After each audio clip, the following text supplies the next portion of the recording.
Hey guys, welcome back to the channel. As you can see, we have a new project truck. Have I been working on that instead of the Ford Galaxy? Yes, mainly because that's going to make me money, that's going to cost me money, both good. So what we have is a 2016 Ram 1500. It is four-wheel drive with a Hemi, and it's broken. So I'm going to try to make this video somewhat short, but first things first, the truck's broken. What's wrong with it? A very good friend of mine owned the truck. He noticed it was starting to make some lifter noise, did not have the money or the means to fix it himself or have it fixed. He was just in one of those bad situations where he had to keep driving it because there was no other choice really. And then that's what he did until it really didn't want to move anymore. It will still start and run according to him. It either dropped a valve seat or the lifters, or it's a combination of I'm sure the engine's just trashed regardless. It's going to need a full donor that we're going to rebuild here on the channel and do some fun stuff too and slap it back in there. Then to find out the transmission has issues because it's a Ram and it's the 8-speed, but it's a Dodge. So anyway, he no longer wants the truck. Quick backstory, might be TMI, doesn't really matter. He went through a divorce.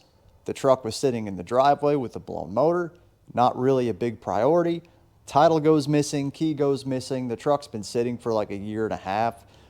They had to vacate where they were living, and pretty much all other resources had been exhausted. And had I not picked the truck up for him, it pretty much 99% would have been towed away as an abandoned vehicle at some point. So it was about $1,000 to get it here, about 3 hours away, but it's here now, and I've been trying to get it started without a key. Also, of course, when we first got there to pick the truck up, the battery had long since been dead. The wrecker driver jimmied the door open, and we had to pull that little neutral safety tab out from behind the compartment to get the truck to roll. No big deal. We got it onto the rollback. When I got it here, hooked up a battery to it. Of course, the alarm is going off. So the first thing you do, pull the horn fuse. But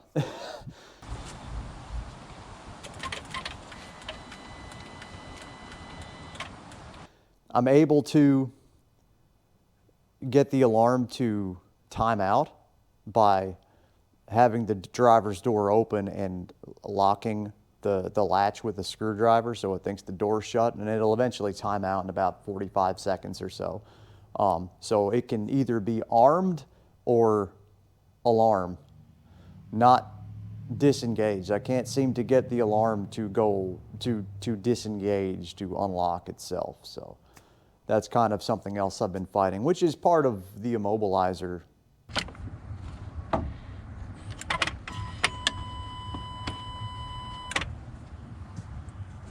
The truck is a Bighorn, by the way. You probably saw that from the videos by now.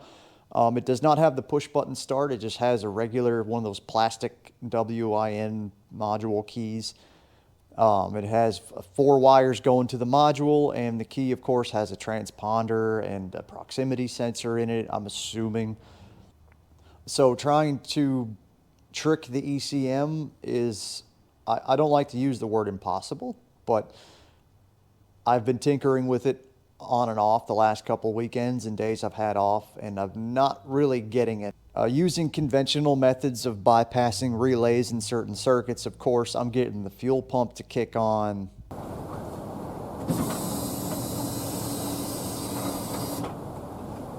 I'm getting the throttle body to calibrate.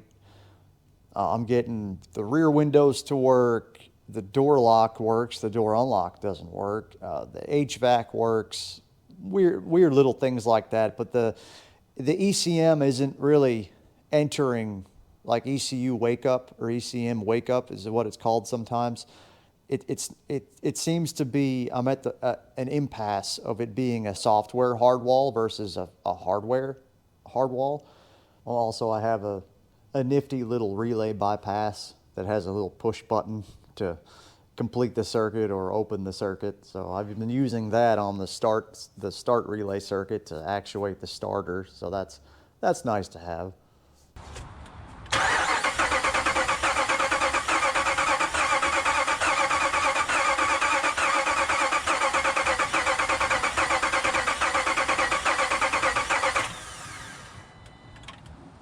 So I'm either not getting, I believe I'm just not getting spark, because I had shot some ether in there the other day and it just, of course, it didn't do anything.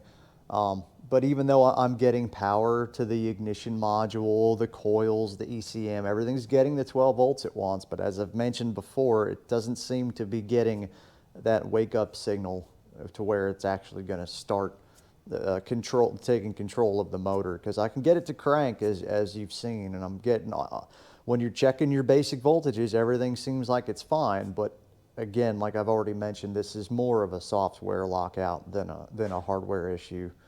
And as I've mentioned, I'm not so much giving up. I guess I kind of am, because once the title is situated, we're just going to go to RAM and get a new key and module if we need to. I've messed with the receiver unit for the transponder because it does have wireless, keyless entry and all that stuff. And that, of course, I don't really know what I'm looking at. I'm doing all of this blind, by the way. I don't have any kind of OE level support or access, so I'm really just doing the conventional route. The wind module, it's got a 4-pin, it's got 4 wires. One, of course, is the ground. It's not conventional, though. You have 3 other wires, and one's like 12 volt, 9 volt, and 5 volt. So it's like, obviously signals are voltage is going through resistors and these tiny microprocessors and being transmitted a certain way to the ECM to trigger it to wake up, things like that. If I had a multi-channel DC power supply with variable output control, which I really want one just so I can make shit catch fire, I could maybe mess with it and get it to mimic whatever resistance is required on a certain circuit or a voltage reference on a certain circuit. But we could talk about that all day. That's interesting to me. But I don't know, as I've already mentioned, I'm doing this completely blind. So I don't know what those numbers are even supposed to be. So I'm just going to get the key from RAM and be done with it. But it's definitely not a truck you would want to try to get running in like a end of the world situation, because without the key, or even if something small and insignificant fails on that circuit, that's not the truck you want to be in, in that type of situation. The other problem you might have noticed from the videos, the truck is fairly dirty. When they parked it, there was some food and snacks and things in there, and for the year and a half or so, closer to a year, a little over a year, it turned into a mouse factory. So that being said, as I've mentioned, I'm not so much giving up for one reason. I'm giving up also because I found 4 different cut wires from where mice have chewed. And one of the ones I repaired, actually, after I repaired that, that's when the throttle body actually started to respond. So I was like, oh, okay. So there might be more underlying damage than I can see. But we will know that for certain when we get a new module and key. So there's no sense in just going any farther with it at the moment. So the truck overall is in half decent condition. The bumpers are dinged up here and there. The driver's side mirror's got something weird going on with it. The windshield's cracked. There's some light hail damage. It's gonna need tires. It's gonna need brakes. There's something going on with the rack too on the passenger side. Looks like a boot's missing, and it's got a tonneau cover on it already. It just has to be reinstalled. It's kind of too far forward.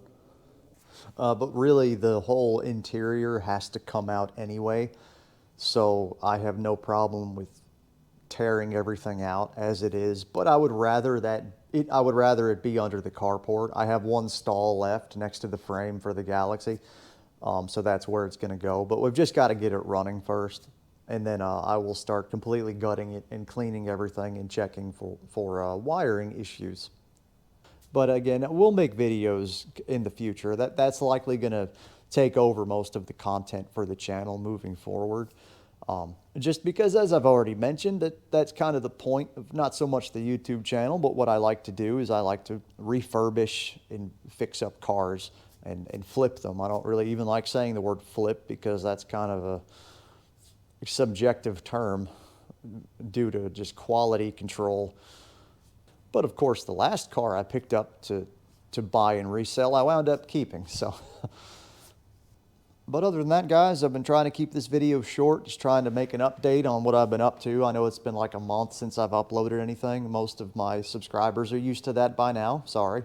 It bothers me when it probably shouldn't, but it still does. I have a cat now. That came with the truck. That's a whole other story.